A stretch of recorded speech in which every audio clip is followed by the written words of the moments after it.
Imagine the world as a vast, unforgiving courtroom, a relentless game of chess, or a dazzling, cutthroat royal court. This world has one universal, unspoken currency: power. For those who crave influence, control, and mastery, The 48 Laws of Power by Robert Greene is not just a book. It is a brutal, candid, and often terrifyingly effective manual for navigating human ambition. This book is a deep dive into 3,000 years of history, distilling the successful strategies of Machiavelli, Sun Tzu, and legendary figures like Queen Elizabeth IV and P.T. Barnum. Greene's philosophy is ethically neutral. He argues that power is a social game defined by appearance, perception, and strategy. And like any game, ignorance of the rules leads to certain defeat. The book forces us to face an uncomfortable truth. Whether you choose to play the game or not, the game is being played around you. This is not a guide to morality. It is a guide to strategic effectiveness. The central lesson is that to survive and succeed, you must learn to read the room, understand the unspoken motives of others, and execute every action with deliberate, calculated precision. We will break down the 48 laws into 5 master categories, revealing the core strategies you must employ. First, we analyze the foundation of power: image and attention. Before you can rule, you must be seen. Your reputation is your armor and your sword. We will study the critical rules of how to manage perception, never outshine your master, and use the power of your absence to amplify your demand. Second, we delve into strategic warfare, deception and subtlety. Power demands masking your intentions. We will learn how to use honesty selectively, how to mislead opponents with false sincerity, and why the direct approach is often the weakest. Third, we examine social dynamics, courtship and dependence. The powerful thrive by making others rely on them. We will explore how to make people need you, the danger of feeling sorry for your enemies, and the supreme importance of protecting your reputation at all costs. Fourth, we dissect the iron hand: fear, pressure, and timing. Power must be wielded with decisiveness. We will learn the art of the perfect moment, timing, why silence is often more terrifying than speech, and how to crush your enemies completely to prevent their return. Finally, we will look at mastery and conclusion, the art of control. We conclude with the final laws concerning money, creating need, and the ultimate wisdom: the ability to change form and adapt to any circumstance. The choice is not whether to be powerful, but whether to be a master of the game or a pawn on the board. Our study of the timeless rules of dominance begins now. The foundation: image and attention. The first phase of the power game is centered entirely on creating and maintaining a magnetic, unassailable image. Your reputation is the cornerstone of your influence. If it cracks, your power crumbles. Law 1. Never outshine the master. This is the single most important rule for anyone in a subordinate position. The master, no matter how secure they seem, is often deeply insecure. Making them look better than you is not servitude. It is the ultimate strategy for survival and advancement. If you make your master feel overshadowed or less intelligent, you trigger their vanity, and their punishment will be swift and brutal. The wise subordinate allows the master to shine, subtly offering their intelligence as a discreet tool to serve the master's glory. This is passive power acquisition. You are indispensable, but never a threat. The goal is to avoid the master's wrath, which is often rooted in insecurity, by becoming a reflection of their own brilliance, not a competitor to it. Law 3. Conceal your intentions. If people know your motives, they know your next move, and you become predictable and vulnerable. Power players must adopt a strategy of misdirection. Talk endlessly about a goal that is not your true aim. Use smokescreens of false sincerity or feign incompetence. If your true goal is to displace your rival, talk only about your plans for retirement.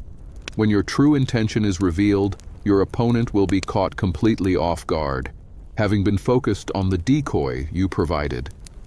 The goal is to keep others in a perpetual state of confusion regarding your next move, granting you the strategic advantage of surprise. Law 6. Court attention at all costs. In a world saturated with people, being overlooked is the same as being powerless. Power requires visibility. You must stand out from the crowd, even if it means being controversial or outrageous. The goal is to be remembered. Greene cites P.T. Barnum, who mastered the art of spectacle and self-promotion. If you are quiet, polite, and unassuming, you will be ignored. Create a larger-than-life presence, cultivate an air of mystery, or even court scandal. Better to be hated than forgotten. The attention you command becomes a form of currency, ensuring that your actions, good or bad, are never ignored. Law 9. Win through actions, never through argument. Arguing is a waste of time and energy. When you argue, you put the opponent on the defensive, making them resentful and unwilling to change their mind. True power is demonstrated, not discussed.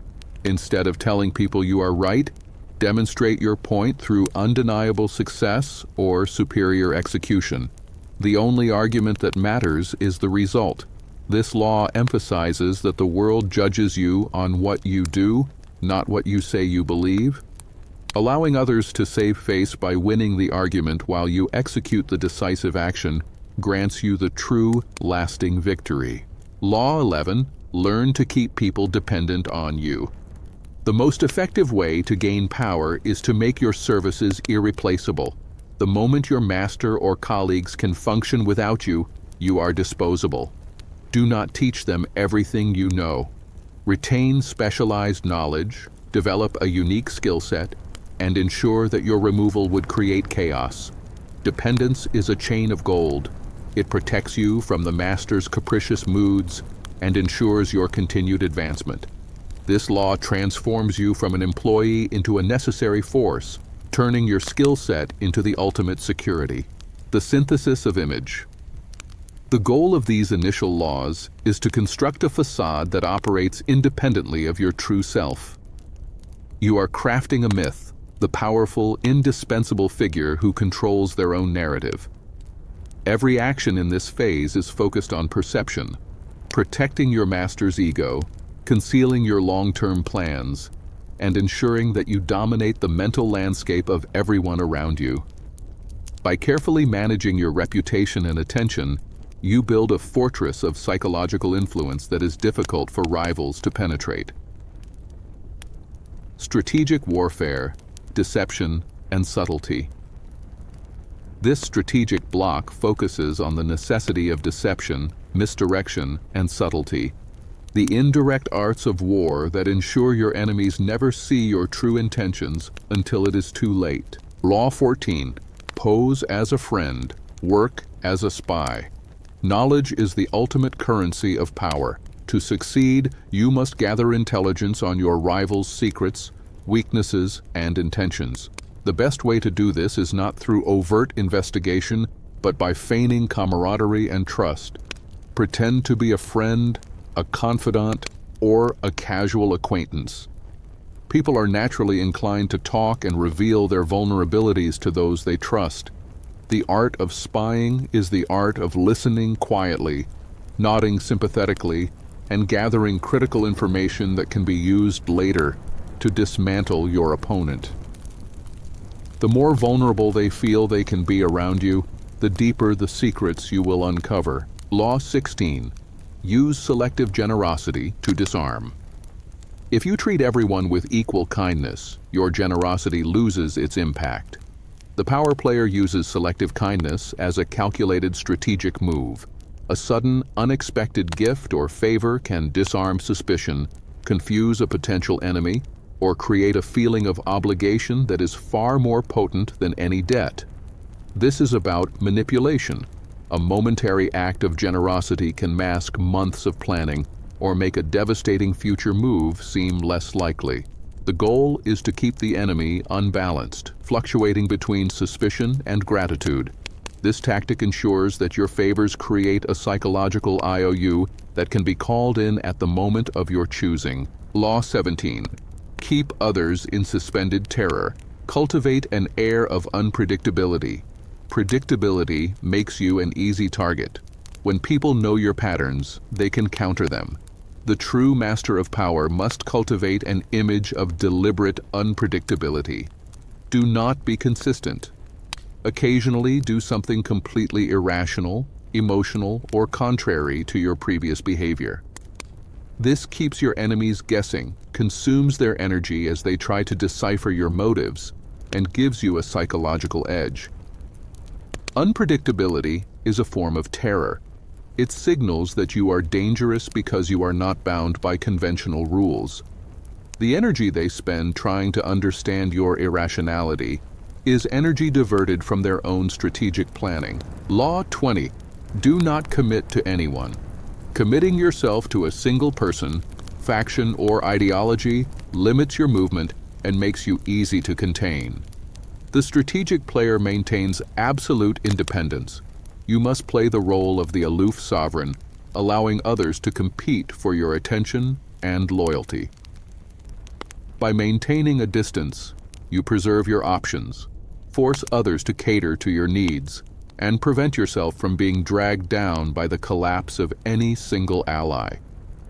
This law emphasizes that power resides in the ability to shift alliances and remain neutral until the moment of maximum advantage. Your uncommitted status is your greatest lever, ensuring that your value remains high to all potential partners. The synthesis of deception. These laws teach that power is rarely acquired through brute force or direct confrontation. It is acquired through subtlety, psychological warfare, and the careful manipulation of perception. You must operate like an actor, constantly shifting your mask, never allowing anyone to penetrate your true strategy. The indirect path is the safest and most effective because it keeps your enemies focused on shadows and misdirection, allowing you to move freely in the background. Social dynamics, courtship, and dependence. The third strategic area focuses on mastering social interactions, how to leverage the needs, fears, and vulnerabilities of others to strengthen your own position. Law 25. Recreate yourself. Do not accept the identity society gives you. You must become the master of your own self-definition. Cast off the restrictive past and forge a new, powerful, and unique identity through dramatic action and appearance. Make your life a work of art, a mythical narrative that captivates and commands attention. This requires controlling your emotions, constantly performing, and knowing which parts of your history to emphasize and which to eliminate. This law gives you the power to escape the shackles of your birth or circumstance by performing a strategic metamorphosis into the figure you wish to be. Law 29. Plan. All the way to the end. Most people stop planning when they achieve their immediate goal. Power requires a long-term perspective that looks beyond the present conflict. You must envision the final scene, anticipating every possible hurdle and planning the final step before you take the first. This is strategic foresight. If you do not plan the conclusion, you will be caught off guard when victory arrives. The strategic player's power is derived from the ability to keep the final goal hidden while the opponent remains focused on the immediate battle. The meticulous planning ensures that every action is a means to an end, preventing you from being consumed by small victories. Law 33. Discover each man's thumbscrew. Every person has a weak point, a hidden insecurity, an unfulfilled need, or a secret desire that can be leveraged. The true strategist quickly identifies this thumbscrew, vulnerability.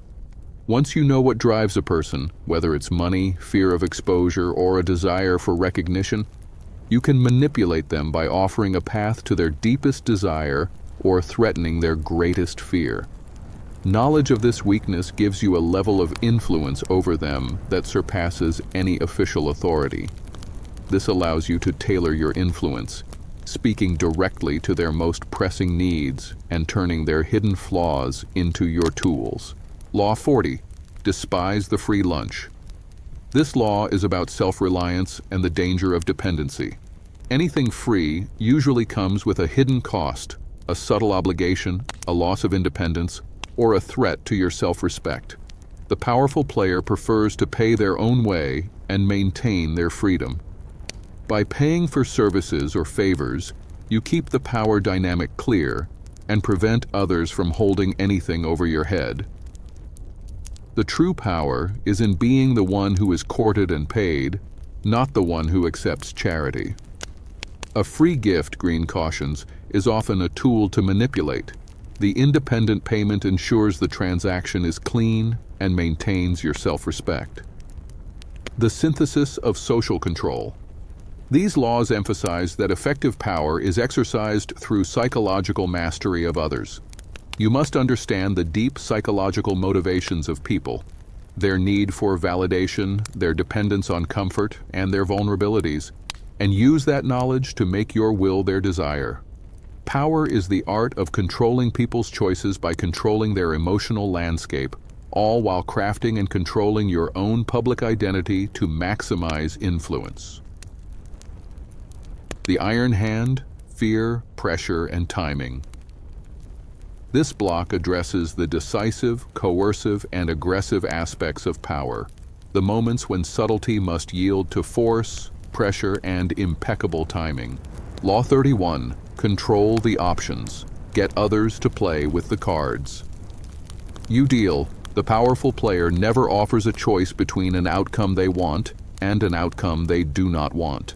They structure situations so that the opponent believes they have a choice, when in reality all choices lead to the outcome you desire.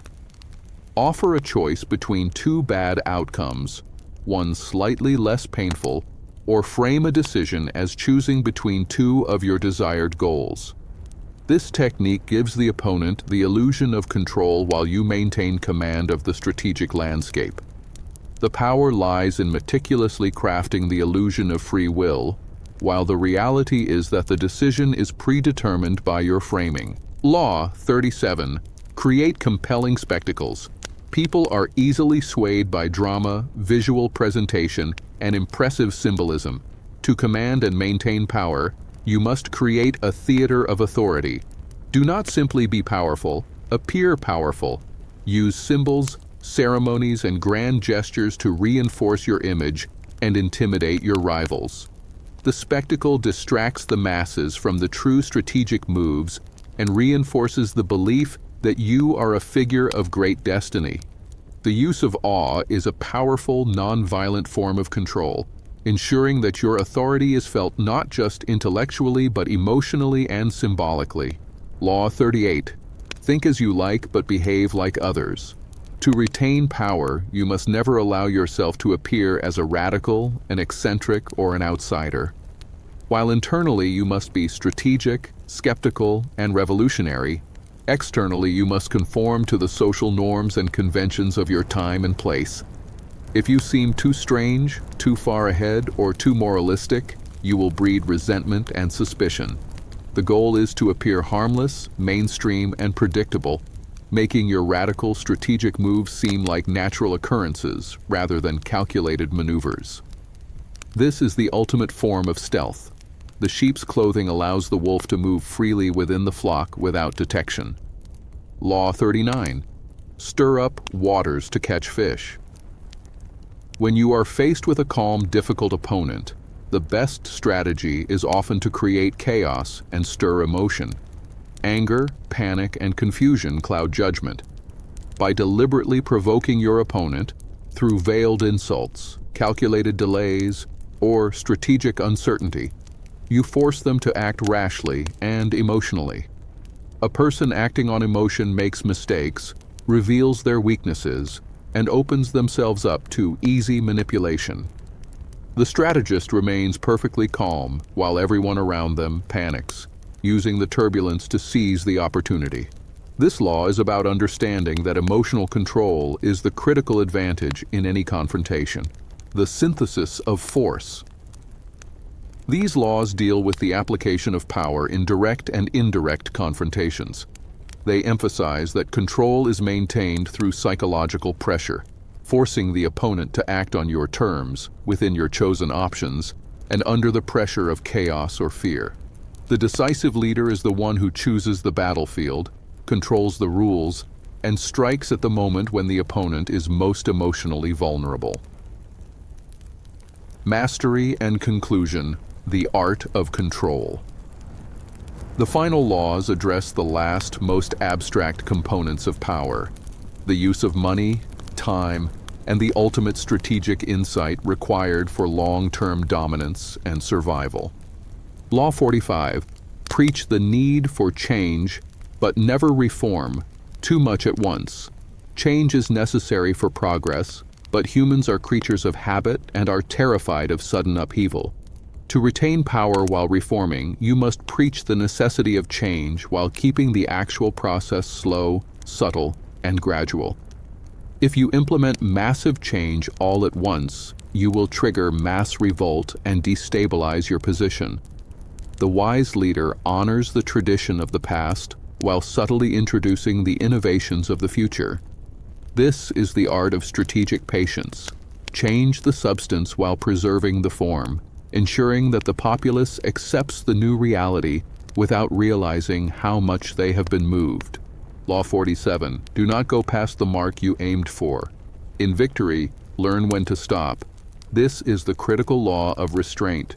The moment of victory is the moment of greatest danger, as hubris and overconfidence can lead to catastrophic errors. If you crush an enemy completely, you create martyrs and invite the fear and resentment of all potential future rivals. Always leave your enemy a path of retreat, and always stop before you reach the absolute limit of your power. The strategic player wins the war, then consolidates power through magnanimity, rather than pressing for an unnecessary final humiliation. The ability to stop is the ultimate display of self-control and foresight. Law 48, assume formlessness. This is the ultimate law and the capstone of the entire book. Fixed form makes you an easy target, a known, predictable entity. The true master of power must remain fluid, flexible, and undefinable. Do not commit to a rigid structure, a fixed ideology, or a singular plan. Be like water. It can fill any container, but it can also erode any stone. By being formless, you deny your enemies a clear target, force them to waste energy trying to understand you, and ensure that you can adapt to any sudden shift in the environment. This constant adaptation is the ultimate long-term survival strategy, the synthesis of mastery. The final lessons teach that power is a continuous process of self-control and adaptation.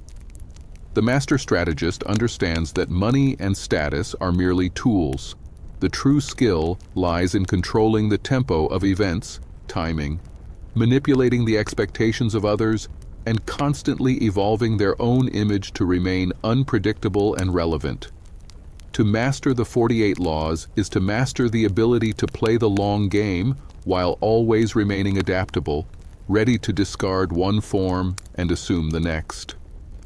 The ultimate ruler is the one who is least defined, most flexible, and always subtly in control.